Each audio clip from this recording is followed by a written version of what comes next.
So my reasoning is this, and I get a lot of players that say, man, it's 15 pounds, that's still real heavy for an amplifier. Come on, man, it's 1,000 watts, and you can't handle 15 pounds? I mean, from 85 pounds to 15 pounds?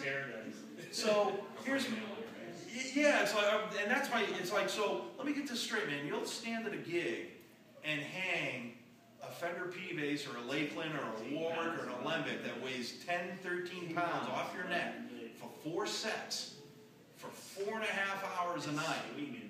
And you're going to complain about carrying an 11-pound amplifier from your car to the stage and back again. Come on, man. And they kind of go, yeah, it does kind of make sense, but it's true. Yeah. You know, and that's the other philosophy. We had this discussion last night. There are 3 reasons why you buy a bass amplifier. One, you buy it for the tone. Okay, and a lot of bass players, in fact, one guy that was there last night, he carries his SVT to every gig. Every single gig. And I did that for many years too. I didn't care. I didn't care if it was up 3 flights of stairs in an old club in Boston. I throw my SVT on my shoulder. I got to have the tone. Well, I got older and fatter, and you know, the tone was kind of like, all right, I can't lift the thing 5 pounds. So maybe we can. So you buy an amplifier for tone. The other reason why you buy an amplifier is for portability. And bass players today want portability. We don't want to kill ourselves.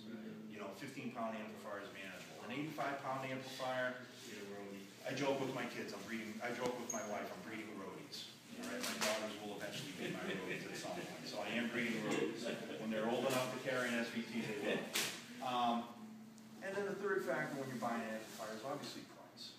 Yeah. You know, some guys, they've saved their whole lives. They're in a position now. It's like, you know what? I don't care what it costs.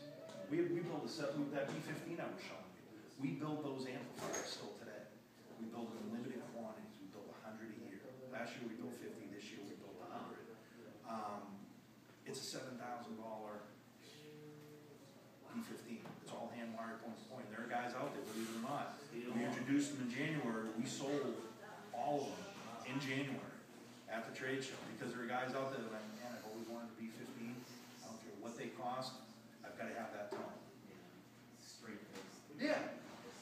But, you know, there are working cats out there that, you know, they put bread and butter on their table for their families that I can spend $200, that's it, on an amplifier. And we build that as well. So those are the 3 factors: tone, portability, and obviously price. And I think Ampeg for the first time in many years has actually kind of covered that whole thing.